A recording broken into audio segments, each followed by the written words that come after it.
Manchakalpatarubhyascha kripa sindhubhyo cha patitanam pavanebhyo vaishnavabhyo namo namaha. Namo Mahavadanyaya Krishna Prema Pradayate Krishnaya Krishna Chaitanya Namne Gauratvise Namaha.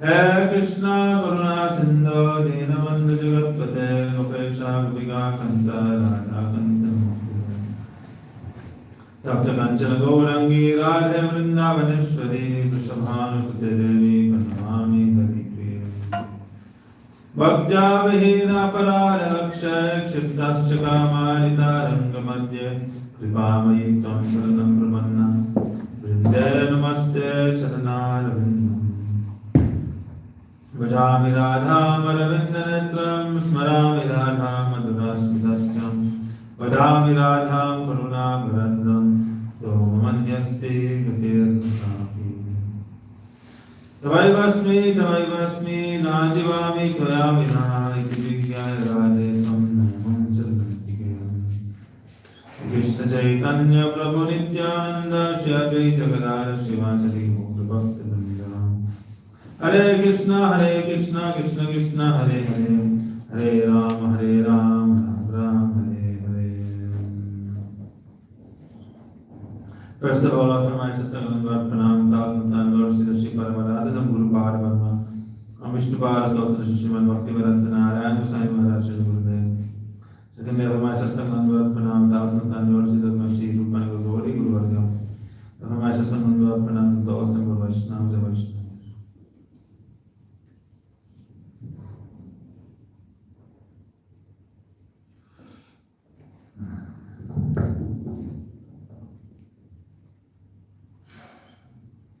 Continuing reading from Magha-mahatmya, Hari Bhakti Vilas, 14th Vilas, Glories of Magha.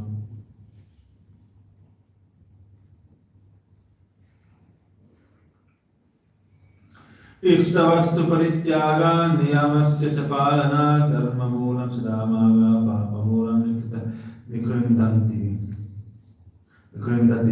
etareva parampatyam artha moolam cha kirtitam kama moolam paladvara nishkama janadara sada.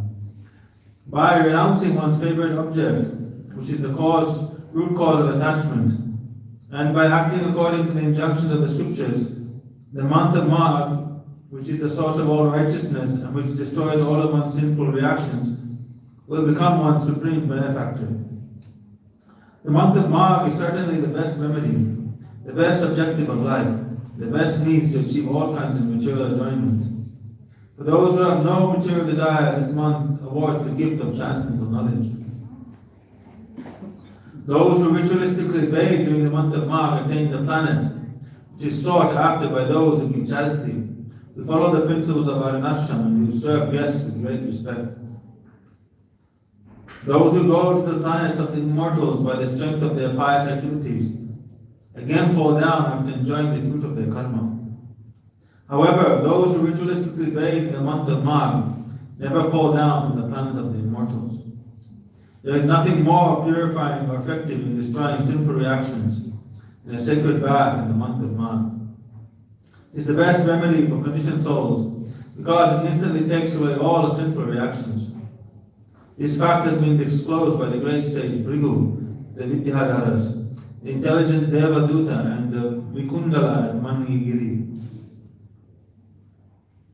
For Magh, three things: we take bath in the morning, we perform archan, and we perform tapasya, giving up that which is something which is very dear to oneself. Any favorite food stuff, any specific item for this month, you give it up. And you chant Gopal mantra 1 lakh times, 10 lakhs, 100 lakhs, whatever is possible. And then throughout the month, and you try to finish that amount. It's like Prabhupada, he took a vow to chant 1 billion holy names. How long did it take him? 9 years. So if you want to chant 1 lakh Gopal mantra in this month, it means you have to chant at least minimum 32 rounds, 33 rounds Gopal mantra. Then you can finish 1 lakh, 100,000. You have to do 10 lakh, then you have to do triple that, more than that. So 10 times. So this month is very, very auspicious. One should perform all these rules and regulations with enthusiasm, with knowing that this month is going to give me supreme benefit. Someone does unknowingly, so many people there, like cows, baby calves on Ekadashi, they only drink their mother's milk, but do they get the fruit of Ekadashi? They don't get the fruit of Ekadashi. Why? So many people in the hospital, they're lying with tubes up their nose, they're not eating or drinking anything, but do they get the benefits of Ekadashi? Like, unintentionally, if you follow, you get some like sukriti. But the true fruit of Ekadashi is what? Bhakti. You may get some sukriti by unintentionally following Ekadashi. This is true. But the reality is that the true purpose of Ekadashi is what is Bhakti. Bhakti Janani is the mother of Bhakti. That is only achieved if you perform Ekadashi knowingly, with some relationship. Or today is Ekadashi, and then with all your heart, you worship, you follow Ekadashi, praying for her mercy. Then Bhakti may come. If you unintentionally follow, no benefit. Similarly, in the month of Magh, so many people are unintentionally following. They may take bath in the month of Magh during Brahma Muhurta, but if they don't have any knowledge of Magh, then they're not going to get benefit. But if you're in a holy place and you unintentionally follow, then you may get some benefit. Why? Because you're in the dham, you're in that tirtha. Even unintentional contact will give you some sukriti. It's like medicine. You don't know what's in the medicine, but if you eat it, it has effect, right? Something is poisonous, you don't know it's poison, you eat it, you're going to feel the effects. Similarly, mantra, even if you don't know what is the power of the mantra, if you chant the mantra will have effect. Similarly, the holy place also. If you go to the holy place, you don't know the true power of the holy place. You don't know it's holy, but if you're simply touching it, you will become purified. So, but if one knowingly performs Magh, while being in the dham, taking bath in the Yamuna, performing Archan, Shalagram, Yagya, Kirtan, how much benefit you will receive? Incalculable benefit. So much. Bhrigu Vidyadhara Samvade. In a conversation between Bhrigu Rishi and Vidyadhara, he stated, Magha Snana Vipannasho Magha Snana Adakshaya Sarva Vrat Artiko Magha Sarva Dhana Phalaprada. O Vidyadhara, simply by bathing in the month of Magh, one can become free from all dangers and sinful reactions. It is more beneficial than all other kinds of vows. It awards all types of benefit. The month of Magh awards special benefit that surpasses the benefit achieved by yoga, fire sacrifice, or penance. The benefit one obtains by bathing for 10 years in holy places such as Pushkar, Kurukshetra, Brahmavarta, Prithudaka, Kashi. Kashi is what? That is Varanasi. Prayag or Ganga Sagar can be achieved simply by bathing in the month of Magh for just 3 days. This is no doubt. Even bathing in Ganga Sagar, which is glorified so much in scriptures. Sab tirtha bar bar, Ganga Sagar ek bar. I shall always quote this. You can bathe many times in the holy tirthas. But if you simply bathe once in Ganga Sagar, it is equal to bathing all of that. But even that, if you just simply take 3 baths during this month of Magh, go to the Yamuna 3 times to take bath, you get the benefit of this Ganga Sagar, bathing in Ganga Sagar. Prayag is what? It's Tirtharaj, the king of all Tirthas. Why the Ganga, Yamuna, Saraswati is the confluence of the 3 rivers there. All that is achieved simply by bathing in the month of Magh. Therefore, Magh, Vaishak and Kartik, these 3 months are glorified extensively throughout the scriptures. They are very, very special.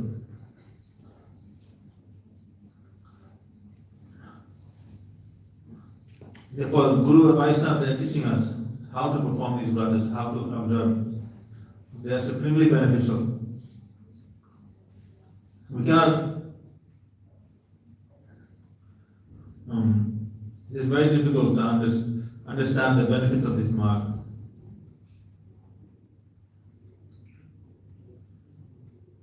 Those who have a long-standing desire to enjoy heavenly pleasure should bathe in any reservoir of water during the month of Magh, when the sun travels in the Makara Rashi.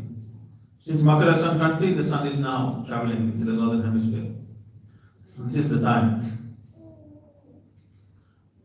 to perform this Magh Vrat. Those who wish to have a long duration of life, good health, wealth, beauty, and good qualities should never forget to take a ritualistic bath in the month of Magh. Those who are terribly frightened by the prospect of hellish life and earthly misery should carefully observe the vow by taking a holy bath in the month of Magh. So again, this is like some incentive. Like put the carrot in front of the donkey, then the donkey moves forward. So some incentive. Oh, you'll be very wealthy, beautiful. All your sins will go. You'll achieve many good health, long life. Come, take bath in the month of Magh. People think, oh yes, I want all those things. Okay, I'll take bath. Then by taking bath, then what happens? Then the heart becomes purified, and then give up all those desires. Actually, eventually. But we shouldn't think that these things are exaggeration. These things are real. This month of Magh is anything that is glorified. If you think it is kalpa, arthavad, exaggeration, this is offense actually to the scriptures. It's not an exaggeration. These things are true. If anything, they are underestimated. These are understatements. They're simply giving us some ideas, some indication of how glorious this month of Magh is. Ultimately, all these material benefits are nothing compared to the spiritual wealth you achieve from following this Magh Vrat. Ultimately, bhakti is the ultimate object of all scripture, to lead the jivas to this point of being established in their sarup dharma, that is pure devotion. But for some jivas, they'll have to go through this. Actually, all jivas, at one point of time, they are going through all these stages. Bhoga, enjoyment, then desire for suffering, then desire for liberation, with freedom from this suffering, then surrendering unto the Lord, taking shelter of the Lord. This is all part of the journey of the jiva. 8,400,000 species of life. Since time immemorial, the jiva has been moving. What has the jiva not done? What has he not been? In everything from the small ant to Indra himself. Bathing in the month of Magh is the only way to wash off the mire, the form of poverty, sin, and an unfortunate state of being. The pious activity is performed without faith. It yields less benefit, but the month of Magh rewards complete benefit for those who carefully follow their vows. Akamo va yatra kwabi bahir jale iham utra chadukkani magas nai. Either with material desires or without material desires. If one ritualistically bathes in a reservoir of water in the month of Magh, he will not have to suffer any miseries in this life or the next. As the moon increases and decreases during the waxing and waning fortnights, by bathing in the month of Magh, one's sinful reactions decrease and his piety increases. As jewels are produced in the ocean, all kinds of piety are produced in the sacred bath during the month of Magh. One also achieves a long duration of life, wealth, a good wife, and assets by observing this vow. As a touchstone rewards one's desired results, and as a wish-fulfilling cow supplies an abundance of milk, a sacred bath in the month of Magh fulfills all kinds of desires. Performance of austerity in Satyayug, performance of sacrifice in Tretayug, deity worship in Dwarpayug, the chanting of the holy name of Hari in Kaliyug. These are the appropriate processes for worshipping the Lord in the various ages. But a holy bath in the month of Magh is highly recommended in all the 4 yugas. So in other words, even in Satyayug, the rishis, the pasris, they were performing this Magh Vrat. Pious people performing this Vrat. It is being performed in all 4 yugas. It is very ancient Vrata, very, very powerful. Bestows all kinds of auspiciousness. O king, a sacred bath in the month of March showers the rain of religious principles on the members of all the varnas and ashrams. In other words, one will become religious, inclined to observe the rules found in scripture. In a conversation between Dattatreya and Kartavirya, these verses are found. Priteya vasudevasya sarva papa anuttaya magasana prakurvita svargalabhaya manava. It is the duty of everyone to bathe in a holy place during the month of Magh in order to please Lord Hari and to counteract one's sinful reactions. Just as no source of light is equal to the sun, no pious activity is equal to the sacred bath in the month of Magh. What is the use of protecting a healthy, temporary, strong, or weak body if one does not take a holy bath in the month of Magh? In other words, out of all pious activities that give award punya, taking bath in the month of Magh was the highest punya. But devotees, we are not interested in punya. We are only interested in one thing, that is devotion. But this month of Magh is very anukul, favorable for the cultivation of devotion. Therefore, the devotees, they perform this vrata.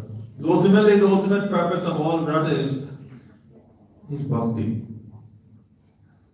That is the hidden meaning. That is what is written in between the lines. Written in between the lines of achieving, fulfilling all of one's desires and enjoying in the heavenly planets. There is written what? Bhakti. And only the Vaishnavas, they can understand and they can realize that. The scriptures are, Bhagavan is ultimate well-wisher of the jivas. Bhagavan will not cheat the jivas. And how can Bhagavan then recommend activities which will promote more suffering? It's not possible. Therefore, there must be another explanation, a deeper meaning. And the Vaishnavas who are established to have a connection with Bhagavan, they can extract that deeper meaning. Those who are enjoyers, philosophers, shallow thinkers, then they only take the external meaning, like smartas. They take the direct meaning, unable to understand the indirect message which is being spoken there. The language of the Vedas is indirect actually. Directly it will say something, but indirectly it is saying something else. And those who are able to understand, they are able to reap the true benefit. And those who do not understand, then they will be left with what? The external. Everything that which is external. This material body is filled with bones, nerves, flesh and blood, covered with skin and filled with disgusting stool and urine. It is a house of old age, disease, lamentation, anxiety and so on, and it is mainly influenced by the mode of passion. It is temporary and it is a source of all types of faults. It causes distress to others, commits sinful activities, tortures other living entities, and is the birthplace of envy and hatred. This body is controlled by greed, duplicity, cruelty, and ungratefulness. It is full of insatiable desires and the source of all faults and contamination. It is made of three principal elements, mucus, bile, and air. It is impure, it releases impure fluids, and it has 9 holes, and it is influenced by the threefold material miseries. This body is naturally prone to irreligiosity. It is filled with hundreds of material desires, and it is situated on the verge of hell, in the form of lust, anger, and so on. When this body is dead, it becomes a feast for worms, jackals, and dogs. After death, the body is burnt to ashes. Therefore, if such a body is not engaged in observing the vow, taking a sacred bath in the month of Magh, it is undoubtedly useless. So knowing these bodies to be temporary and a source of misery and distress, one should purify the body, purify the mind, purify the heart by following this Magh vrata, taking bath in the morning, worshipping Lord Sri Hari, and this way performing Harinam Sankirtan. Then the heart, the body, mind, soul, everything will be purified. As Brahmanas devoid of devotional service, as the Shraddha ceremony performed without following the rules and regulations, and as spiritual activities executed without faith are useless, and as the whole world appears miserable for a person who is stricken with poverty, Human life without a sacred bath in the month of Magh is useless.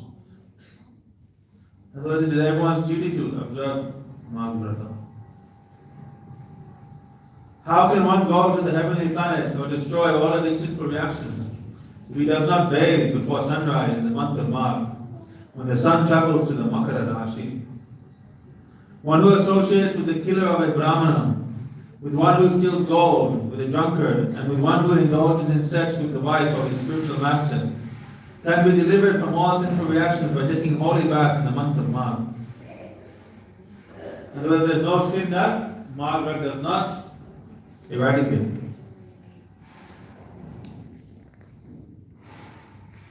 There is hope for even for the most sinful. They simply follow this mantra. Those who have killed a Brahmana, who have drunk wine, or who have fallen down from their positions, we will deliver and purify. These declarations emanate from the water when the sun rises in the morning during the month of Magh. All kinds of sinful reactions are burned to ashes for those who observe the vow of taking a holy bath in the month of Magh. Personified sins begin to shiver when the month of Magh arrives, thinking that the time for their destruction has come. When you go take bath and you are shivering there. But more than you are shivering the personified deities of these sins. When they see that, oh, this person is going to take bath in the month of Magh, then those sins run away from them. Saintly persons become delivered from all kinds of sins by taking a holy bath in the month of Magh. So they appear as shining as fire, or the moon in a clear sky. As wood is burnt to ashes by fire, a bath in the month of Magh burns to ashes all sinful activities committed with one's mind, speech, and actions. Indeed, it destroys all of one's previous and present sinful reactions. Just by bathing when the sun travels to the Makara Rashi, all of one's sinful activities committed out of illusion are vanquished. O King of Kings, as a result of bathing in the month of Magh, pious people attain heavenly planets and sinful people become purified. There is no need to have any doubt in this regard. An excellent bath in the month of Magh is the best form of mantra, the supreme austerity, and the best form of atonement.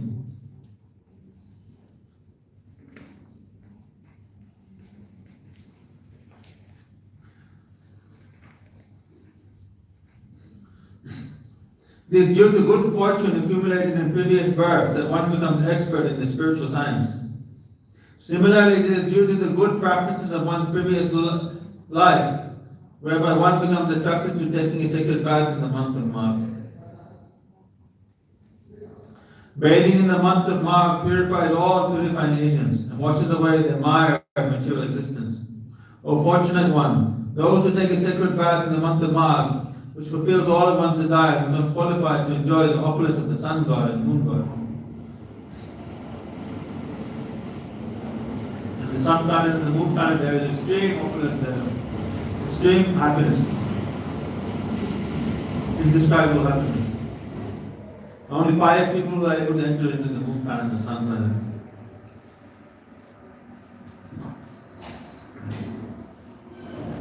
The moon planet is even more rarely attained than the sun planet. The Bhagavatam describes that the moon planet actually is twice as big as the sun and is twice as far away from the earth than the moon, than the sun. But without sufficient sukriti, one cannot actually go to the moon. One cannot achieve that planet. O King of Kings, the one who takes a holy bath in the month of Magh, there is nothing in life left for him to obtain. Such a person becomes completely relieved of all sinful reactions. Even the merit of performing a sacrifice and giving dakshin is less than the merit of taking bath in ordinary water during the month of Magh. What then can be said of a sacred bath taken at a holy place? There is no doubt that it awards immense benefit. In this world, there is no activity better than taking a sacred bath in the month of Magh. This is the most effective method for transferring one to the heavenly planets, or destroying one's sinful reactions. There is nothing more beneficial than taking a sacred bath in the month of Magh. That is extremely auspicious. One who takes a ritualistic bath in the month of Magh will enjoy whatever kind of pleasure he desires, Then he will go back to the abode of Lord Vishnu along with 21 generations of his family. This we heard it the other day also. It's described in the Bhagavatam by Prahlad Maharaj that Kanisha Adhikari delivers 7 generations of his family, and Madhyam 14, Uttam 21. Uttam Adhikari delivers 21 generations. But here saying, you take bath in the month of Magh, you deliver 21 generations of your family members. So, it is so glorious. We cannot overstate the glories of this month Magh.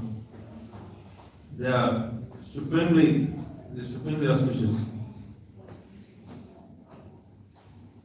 O great sage, among the, so here next, Tatraiva Kunda Vikandalo Pakyana Ananta Antaram Shikatta Virya Uvacha. Kartavirya spoke these verses to Dattatreya at the end of the story of Vikundala. It is narrated in the Padma Puran. Hetuna Kena Viprashe Magasnana Mahadbuddha Prabhava Varnito Nunam Tanme Kataya Subrada. O great sage, among the Brahmanas, kindly explain to me how the wonderful glories of a sacred bath in the month of Magh came into existence. I have heard that by performing a pious activity in the month of Magh, a Vaishya becomes freed from all sinful reactions. In a second pious activity, he ascended to heaven. And by a second pious activity, he ascended to heaven. I am very eager to know more about this story. Before it was described that there are different kinds of bath in the month of Magh. So if you can take bath in your house with warm water. He said that's the first kind of bath you can take. And he said that even that is equal to what? Taking bath in the holy place for 6 years. Even in hot water. Then he said next was taking bath in Kunda, in the pond. And then more glorious described was taking bath in the river, holy river. Then more than that was described taking bath in like the confluence, Prayag, the Yamuna Ganga Saraswati beach. So you can imagine them ultimately coming here to where the Vrindavan Dham, which is more than anything, there's the direct Dham abode of the Lord. Taking bath here in the Yamuna, then how much benefit will be? Lakhs and lakhs times more benefit. And Vrindavan Dham also, any sadhana bhajan you perform in Vrindavan is magnified thousands of times. So that is also there. So we cannot estimate how much benefit you will achieve by taking bath in the month of Magh here in Vrindavan Dham. Then one should seriously form this vrata. So Dattatreya is explaining to Kartavirya Arjuna. Sri Dattatreya said, all foremost of human beings, by nature, water is pure, free from contamination, clear, sanctified. The destroyer of contamination, moisturizing, the destroyer of indigestion, the sustainer of life, the maintainer of human beings, and the life and soul of all. Water has so many amazing properties and qualities. In Chaitanya Bhagavatam, I think Mahaprabhu, he gets stomach, indigestion in his stomach. And I think, who was it? Maybe someone else. Anyhow, then there was, look at this passion. But there he described, I think either Mahaprabhu or someone, Murari Gupta, he said, oh, drink lots of water. That water actually, what does it do? It destroys indigestion. Indigestion, to be able to digest grains, you need water actually, and without sufficient water, then you get indigestion. Therefore, you're supposed to drink actually around like about half an hour before your meal, water in your body. And after eating, 1 hour after eating, or 2 hours, 1 to 2 hours, you should drink a lot of water after that. Then it will aid the digestion like immensely. But if you don't drink enough water, then what will happen? You'll have kidney problems. All the toxins in your body will not get flushed out, and indigestion. So many issues, so many problems. Here described that water is what? The destroyer of indigestion, sustainer of life, maintainer of human beings. You can see in the ancient world, all cities, all settlements were all always built on the bank of the rivers. Because without fresh water, there's no life. Like here, if the power goes, there's no water in the tank, then everyone goes crazy. No electricity, no water, the light stops, everything stops. You cannot do anything. You're just waiting. When is the power going to come back? When is the water going to come back? When the water and power comes back, then okay. Now life continues, life goes on. Water is so important. It's like, you can see the body is made of 5 mature elements. And the grosser the element, the less it is needed for maintenance of the body. In the sense that it is less urgent. The more subtle the element, the more frequently it is needed for the maintenance of the body. For instance, we know earth, water, fire, air. The most gross element is earth. So we start with food. You can even live without eating for 1 month, even maybe 2 months. Even without eating, you can stay alive. Why? Because the body burns all the fat, all the earth that is in your body, it will burn it out. And when there is no more earth to burn, then you will die. So you can survive without eating food for a long time, no problem. You easily perform a fast, even for 1 day, and you will not suffer. But then when we come down, you see next comes water. Water is less gross, it's more subtle. So how long will you live without water? 1 day you don't drink water, it is already like, you feel like you want to give up your body. And after 3 days, you don't drink water, then definitely you will die. You cannot live without water, it's so important. Then we see, more subtle than water is what? Fire. Without heat in the body, what is it? You can live for about 15 minutes. Hypothermia. You go into ice cold water, what is that? No, it's like actually 7, 8, after 8 minutes or 9 minutes, I think, then you enter into hypothermia, and then after a few minutes after that you die. You cannot live without heat in your body for more than 10 minutes. You have to have constant heat in your body. But then you go to more subtle element. More subtle than fire is what? Air. Hold your breath for 1 minute, you feel like you're about to die. 2 minutes you hold, you'll pass out. More than 2 minutes you hold your breath, 3 minutes, 2.5 minutes, 3 minutes, you'll die. Without oxygen, more than 2.5, 3 minutes, you become the body. The more subtle than air is what? Space. There's no space, you die instantly. Like a truck hits you, or a big object falls on you, and the space, there's no space for your body, then what happens? You get smashed between 2 objects, you die instantly. Space is essential.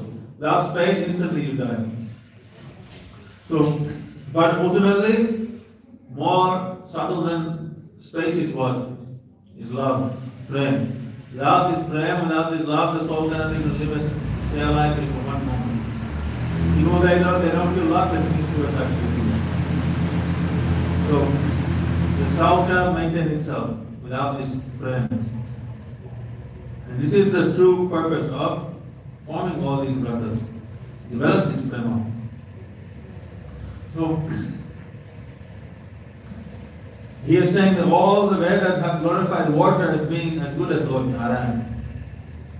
As the sun is best among all planets and the moon is best among all stars, the month of Magh is the best of all months, as far as the performance of pious activities is concerned. When it comes to accumulating punya, Magh is the most auspicious. But for Vaishnavas, Gaudiya Vaishnavas, we accept Kartik as the most auspicious month. Why? Because we want to develop bhakti, the Lord Srimati Radhika. And therefore, in that month, by worshipping her, remembering her, we develop deep samandha, deep desire and greed for her service.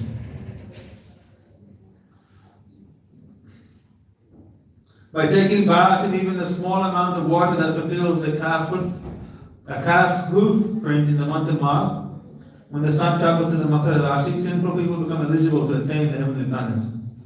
You just fill up 1 lota, not even 1 lota, half a lota. How much water can you fit in the footprint of a calf? It's like nothing, it's like a teacup. Fill up your teacup and throw it on your head, bus. You will achieve the benefit of going to the heavenly planets. You want to go to Swarga? Okay, just fill up a chai cup of water and throw it on your head. Swarga is guaranteed. That is how glorious this mark is. So means that in other words, how much piety you get. So much piety. Mark is so auspicious. Okay, this auspicious ritual is very rarely performed within the three worlds. If one is, in other words, Magha, every year Magha month comes, but how many people are following this Magha? Till this year, how many of us ever performed Magha? We didn't even know the glories of Magha till the Vaishnava spoke about it this year. And we've been doing bhakti for how many years? 20 years, 30 years, 10 years, how many years? We had no idea about this Magha till we heard about it this year. Some of us maybe had some idea before. Therefore, he's saying it is very rarely performed. It's very rare. Very rare jiva will follow this drug. If one is unable to bathe throughout the entire month of Magh, he should at least bathe for 3 days. You can't do the whole month, 3 days. These 3 days is bad. If one wishes to improve his poverty, that means you think, oh, 3 days, oh, I'll take back in my room for 3 days. No. Come to the river for 3 days, take back. If one wishes to improve his poverty-stricken condition, then he should also give charity according to his ability. If you are poor, so the rule is actually the more you give, the more you get. So people who are poor, why are they poor? Because in the previous life they are very miserly. They never gave any charity. They never did any Vaishnava seva, any Brahman seva, Go seva, Dham seva. They never tried to help others. Always hoarding, accumulating for themselves. And due to this sin, then they become very poor in the next life. So the idea is the more you give, then the more you'll get. So one should always be very broad-minded and generous. Not be miserly. One should always share. It's very sinful actually to indulge in, like enjoying eating, for instance, in front of somebody who, without offering them anything. Like a guest comes to your house and you eat in front of them and you don't offer them anything. This is in Bhagavad, this is an special help for such a person. What is that help?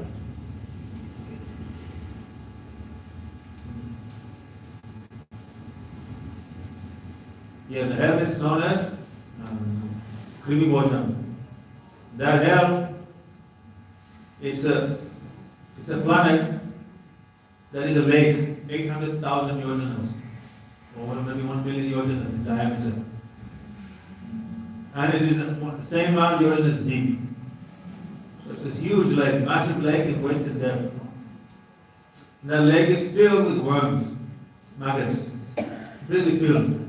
You take birth as one of those maggots, and what are the maggots doing? One maggot is eating, as he's eating another maggot, he is being eaten by another maggot. And you have to stay in that lake, and as many miles wide that lake is. So for 800,000, 1 million years you have to stay there.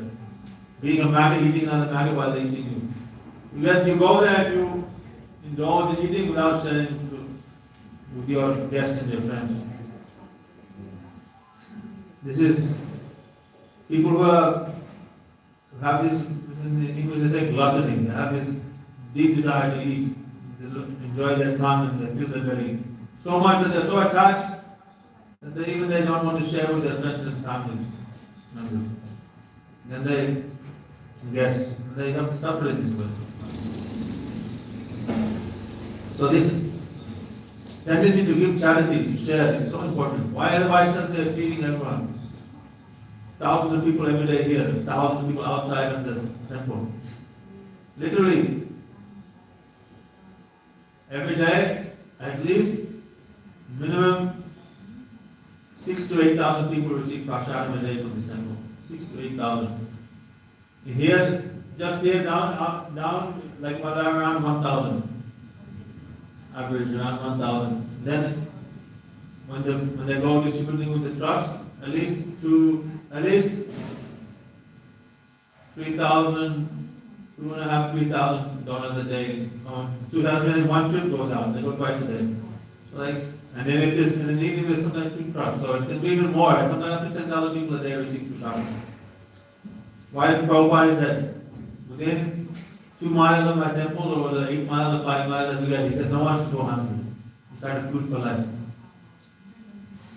This prasad distribution, this giving in Annadhana is extremely glorious. That's another whole subject. You'll see also in Hari Bhakti Vilas, the glory of Annadhana. Giving of, distributing of food grains to the poor. Extremely auspicious.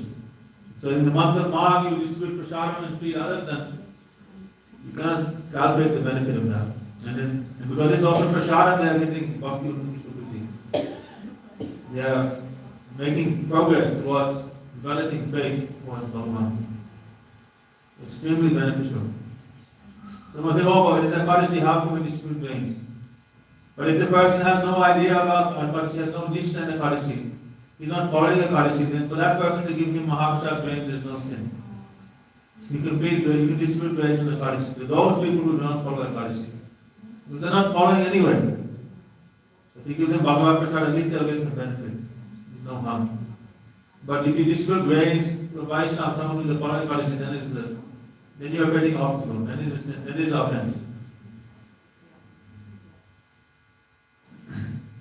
Simply by taking a holy bath for 3 days in the month of March, one can become wealthy and achieve a long duration of life. By bathing for 5 or 7 days, one's good fortune grows on increasing like the waxing moon. If you bathe for 5 or 7 days, what will happen? It's like, you have interest in your bank account, then it just keeps on increasing, more and more and more and more. So any piety and any good things that you've done in life, if you bathe for 5 or 7 days in March, then those effects will just continue accumulating, never stop.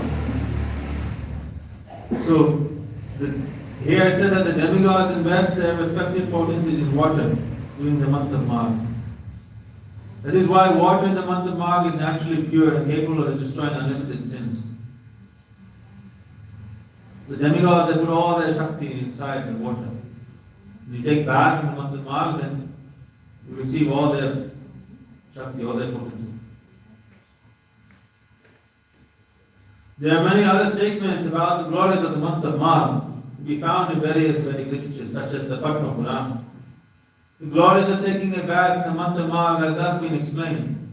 Among the various rituals to be performed in the month of Magh, taking bath in the early morning is the best.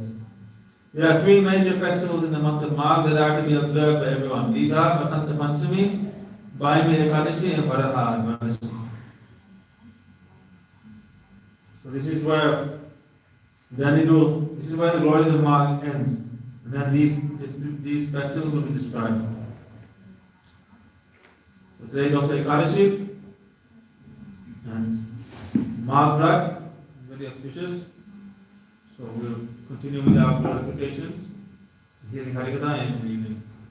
Gautmananda Hari Hari Diva Jai Guru Padma Ki Jai Guru Parampara Ki Jai Sachinandam Gaur Hari Ki Jai Saparsada Gaur Hari Ki Jai Vrindavan Ki Jai Harinam Sankirtan Ki Jai Ananda Gauti Vaishnavinna Ki Jai Nitai Gaur Ananda Hari